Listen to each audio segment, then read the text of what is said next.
Here in Central Florida, this has been an epidemic with hit and runs.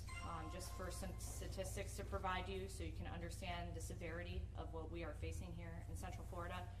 In 2021, there was 109,538 hit and run crashes. 312 of those were fatal hit and run crashes, where not only was there victims, but there was families that were left behind. In 2022, so far this year, there's been 50,928 hit and run crashes statewide. And out of those over 50,000 crashes, 114 of those have been a fatal hit and run, again, with a victim's family that has to suffer the consequences of someone not coming forward. A year from this, today is the 1-year anniversary of this tragic night that happened in Seminole County. On Sunday, July 11, 2021 at 12:55 a.m., a fatal hit and run crash occurred on eastbound I-4, and this was east of the entrance ramp from State Road 417, which is the Seminole Expressway. The couple, who is the parents of the victims here, were traveling in a gray 2019 Toyota Corolla when they were struck by a red vehicle that was coming on from the entrance ramp onto eastbound I-4. After the collision occurred, that vehicle continued eastbound on I-4. They did not stop, they did not render aid, they did not check on the victims, they did not at all provide information to law enforcement. And today we're asking for anyone to come forward to be able to provide closure for this family. The victims were David Roman and Minerva Barreto. David was pronounced deceased at Central Regional Hospital, and their mother was pronounced deceased on scene. Their children are here today and they're begging for answers. This is a year since this has happened. There's been a lot of life events that have happened since then. We have a child that was born, 6 months she was pregnant when this incident, this crash occurred, and now today they have not got to meet their loved one. The family's here to speak today to be able to share their story, to share the story of their parents' legacy, and for anyone with all that has information regarding this crash to come forward so that this family can finally begin to heal. I'm going to bring it over to their son. Well, everybody, thank you for being here. We're all here collectively just to give thanks for what you guys have done so far, and also to kind of ask for a little bit of help. Anyone who may have seen anything, the person in the red vehicle, if you could, please step forward, even just to let us know exactly what happened. The other vehicle who struck them, we would like to know what happened there as well. We just have a lot of questions. It's going to be a grieving process for the rest of our lives, but we're just trying to kind of come to terms with what happened. So anything that anybody can do to help us kind of understand the situation and kind of help us move forward from this traumatic experience would be greatly appreciated.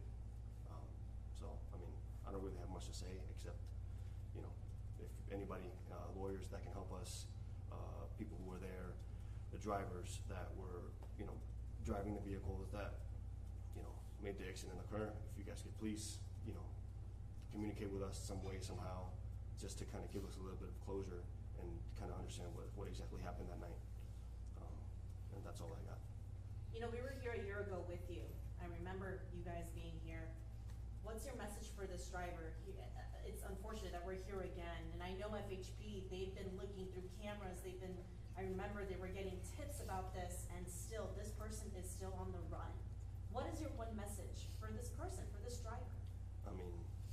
I feel like in life, you need to be honest with yourself. I truly believe that was an accident. My parents weren't bad people, so I don't think somebody did that out of spite. So we just want to understand what happened. If it was an accident, please just come forward and say that it was an accident. But there's stuff that we need to take care of that we can't because we don't really know exactly what happened. So I don't wish them harm. I don't want anybody to go to jail for life or anything like that. I just want to know what happened to my parents. That's all I got. Now, how have you and the family been coping? It's been obviously a long year, and you guys have gone through some life changes. Can you tell me how's the family collectively coping? We're just together. We try to be together as much as we can be. we're very faithful, so we, believe in God, and we believe that they're okay together, in heaven. You know, part of it, I mean, we have friends and family who like suffer, they have loved ones who are sick, and for us, it was just a learning experience. Like they got taken away quickly, they didn't suffer, so I mean, we're looking at it as a blessing, in a way, because obviously it's terrible, but I mean, that's what God wanted, I guess, in a way. So, I mean, we've just been trying to grow and learn day by day and keep their teachings close by. They were excellent people, excellent parents. So, I mean, we're kind of taking what they taught us and running with it. I mean, that's all we really can do. Can you tell us a little bit about your parents? I mean, about their background, what they like? I mean, well, my dad was a U.S. Army veteran. My mom helped him with everything. She, for the later on part of her life, she was just a homemaker taking care of us. She was super excited about the grandchild coming. Just very loving people, very, they were religious, so they were, calm and just, anything they could do to help somebody or make somebody laugh or just, be children of God, basically. They did that till the very end. The friends they were with the day before, they are in extreme pain. We saw them yesterday at a mass, and we kind of all shared a couple of hours, just kind of thinking about the experiences we all shared and who they were as people and the positive energy and everything that they gave to us while they were here. So they were just good people. I mean, how do you describe good people? Were they on their way home at the time? Yeah, so they were coming, I was actually with their friend's son, and they were, driving home, and then I get home, and then I see that their vehicle isn't there, so I call my friend to see if my parents were still at his house. They're not there. So, I call them to see if my parents are with them. I even thought about my aunt that lives in Orlando. Maybe they're with them, but that's not really like them. They're pretty responsible people. They're home. Like, for them to be home at 1 is like something crazy. But it was a celebration of a baby shower that was going on for the other family. So it was a little get together they were having. So they celebrated. They had a good day, and unfortunately, on their way home, their lives ended. You even went to the cars now. What? You even went to the cars. Yeah. So I mean, I was driving home and I had to take the detour, not knowing that it was my parents there. We're making phone. We're calling, no answers. We try to keep faith up to the very end, until the state troopers come to the house and give us the news of what happened. But it was just very devastating. I mean, there aren't really any words that I could come up with to explain how we're feeling. I mean, we're just trying to do the best we can to keep moving forward with everything they taught us and the examples that they set for us. So, I mean, here we are just doing the best we can to portray their legacy and who they were, and anybody who can help us continue to do so, and anybody who can help us to kind of get through this, I mean, we would really appreciate all the help. I have a question. I'm not sure if it's better suited for you or for you. The pickup that also hit their car, did that driver stop? And does that person know anything about what happened? That vehicle did stop. We were able to get their information, and of course, we were able to find some of the puzzles, but not all of them. We do have a red suspect vehicle that fled the scene. That was confirmed, and that is the vehicle we're looking for. And I remember last year, we were told that you guys were looking through cameras and trying to, I think you guys went over 30 videos, if I'm stated correctly here, just looking at red cars. Where are you guys up to date now with the case? Any leads, any recent leads that you guys may be like, yeah, we've gotten this, but this is where we are? That's exactly where we are. We did have a suspect vehicle that was red in color. We did have some identifiers that were going to be able to put them in that area. However, the paint analysis from the labs with the Florida Department of Law Enforcement, it was not a match. And that's why today we're kind of, unfortunately, still asking for information. And with it not being a match, we're still on the hunt for this red vehicle. Do you know if the vehicle, it was after the ramp from 417, right? So they continued up on I-4? Yes, sir. Right? So it's from the northbound entrance ramp to I-4 eastbound from the Seminole Expressway. And this red car, where would it have damage? Would it be on like? So it should be on the left side of the vehicle.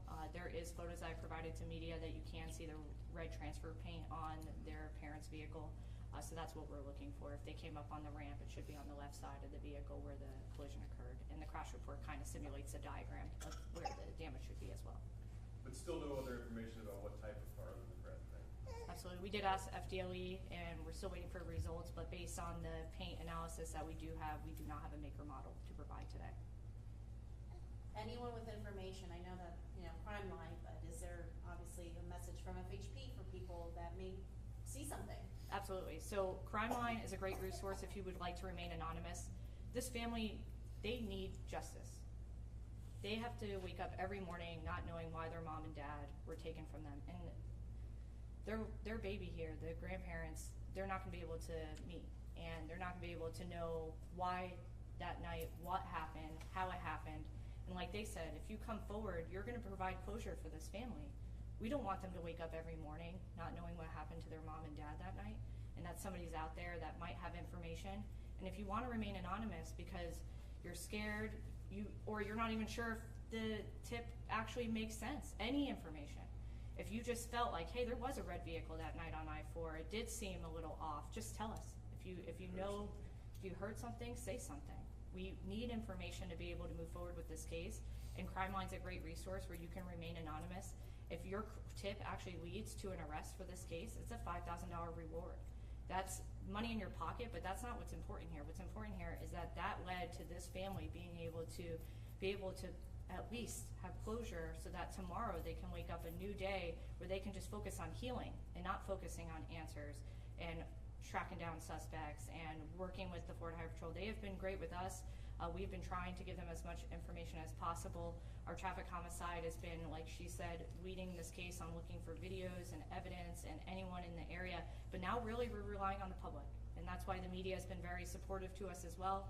They're here today to at least get this message out there to their viewers that let's give this family something tomorrow. Let's give them something that they can actually be able to think, okay, this is a tragic incident that happened, it's a tragic crash, and we have to focus on healing now. And that's what we want for them, and I think that's what we would want for any of our family members. If this would happen to you or any of your loved ones, you would want this for them. So let's make sure it happens for them. So if anyone has information, we have Crime Line's information that will be pushed out. Of course, you can also call FHP if you have information. If you're the one that did this and you want to come forward, please come forward. Let's have them heal.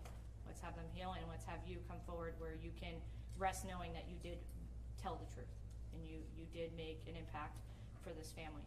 And of course, for all the hit and run victims that are out there, those stats I provided at the beginning of this press conference, if you see someone crash into someone, even if it's property damage, another vehicle, anything, try to get a make, model, color, tag number, bumper sticker description, vehicle description, tint, no tint, what the driver was wearing, what they looked like, how many passengers were in the car.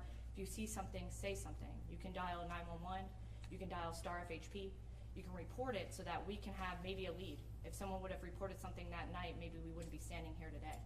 So if you see something, say something. And in addition to that, if you are involved in a crash, remain on scene. Remain on scene. Do not flee the scene. You will make things worse. Not only for the legality or fines or jail time, but for families. And that's more important here, right? For these families to be able to heal and be able to come together knowing what happened to their parents that night. Is there anyone else who would like to say something? And I just have questions for like what exactly happened with the truck who struck them. We actually had a witness who called us later on and told us that they're on I-4, they're driving, they see the vehicle stopped, and that they're making way for the truck to they're slowing down so the truck can kind of merge out of the way, and nothing happened, the truck just keeps going and strikes them. So, I don't know if you guys are kind of understand what's exactly with the accident, but basically the vehicle's coming off 417, my parents are in the slow lane, they get struck, they hit the side railing, they bounce back on oncoming traffic, the vehicle is there for a few minutes, or a few seconds, maybe a minute or so. But these people that were the ones that called 911, they're telling me they see the vehicle stopped, there's no red car, they didn't see the red car, but they see the vehicle stopped, not spinning or anything, it stopped, so they slow down to kind of like make way because they see this truck is coming behind them, so to give him somewhere to go. They move out of the way so that he has somewhere to go, and the truck just keeps going. So that kind of makes us ask questions as to like kind of what was happening, with the driver of that vehicle also. We understand the vehicle, the red vehicle, nobody saw them, but the Ram, the people who were driving that vehicle, they did see what happened. They know why they didn't stop. They didn't even hit the brakes. So that's kind of what we're trying to understand, because that area is very well lit up.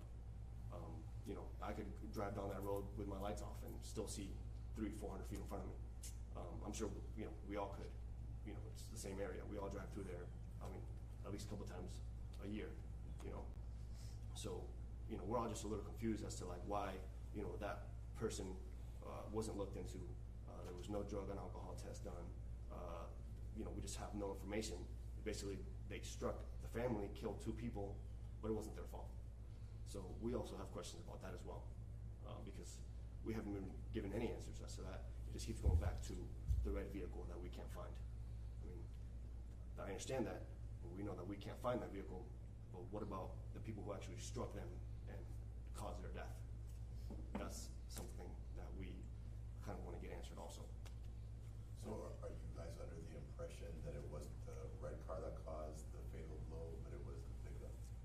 Obviously, I wasn't there, but to my understanding, those railings are pretty mobile. So the vehicle strikes them, they hit the railing and bounce off. Maybe they're unconscious, but I don't think they're dead. The 2500 that hits them, going at 80 probably plus miles an hour, I think that's the one that did the job. If the vehicle had still been moving, that's something different. That's kind of how they're painting it in the police report. We have witnesses that say that's not exactly how it happened. Obviously, the witnesses weren't there, they didn't speak to the police, but they've been telling us kind of what happened. So we kind of want answers from that family as well, not just the family or the drivers who got away. So the family who we do have the information, the Ram, the driver, the passengers, I would like answers from them, and we all would like answers from them as well. Lieutenant, can you address Yes. that? Absolutely. So, of course, this is under investigation, correct. Our traffic homicide investigation section, they are trained to be able to investigate all of this. So they're going to move forward with those pieces of that puzzle for them to be able to put that together. That is something that the family's been in communication with our traffic homicide investigator about. Today, I don't have those details to provide. I would have to talk to the traffic homicide investigator directly. Is it still conceivable that the driver of the truck could face charges at some point? Well, the driver of the truck remained on scene, so we're not looking at hit and run charges. Today, we're looking for the initial reason why the impact happened with that red vehicle, which is why you're here today, to try to get more information on the red suspect vehicle that caused the initial crash to happen. Well, speaking of charges, what is that red vehicle looking at as far as charges? They're looking at jail time, but I'd like to not talk about how they're going to be sitting in jail. I'd like to talk about the impact that they'll have if they come forward, that this family's going to be able to heal. So that is our goal. Of course, that's a felony. A felony hit and run, if you do not remain on scene, you're looking at jail time, you're looking at felony charges. But really what's important here today is not looking at the consequences, but looking at the incentive of giving this family an answer. David, right? David Moreno, is that your name? Yes. Can you spell it out for us, please, so we have the spelling? Just DAVID-ROMAN-BARRETO. Thank you. Could you say something in Spanish? That's a I guess. Spanish. Yeah.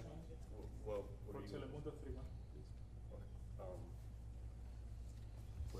estamos, la familia Román Barreto, siguiendo el accidente de nuestros padres hace un año, tratando de buscar cualquier información que alguien tenga de lo que pasó en el accidente, del vehículo que les dio y siguió, y sin embargo también las otras personas que estaban guiando la guagua que le dio fatalmente. Solamente si alguien tiene algo que nos pueda ayudar, alguna información, abogados que sepan, que tengan algo que nosotros estemos diciendo, que sepan de algo que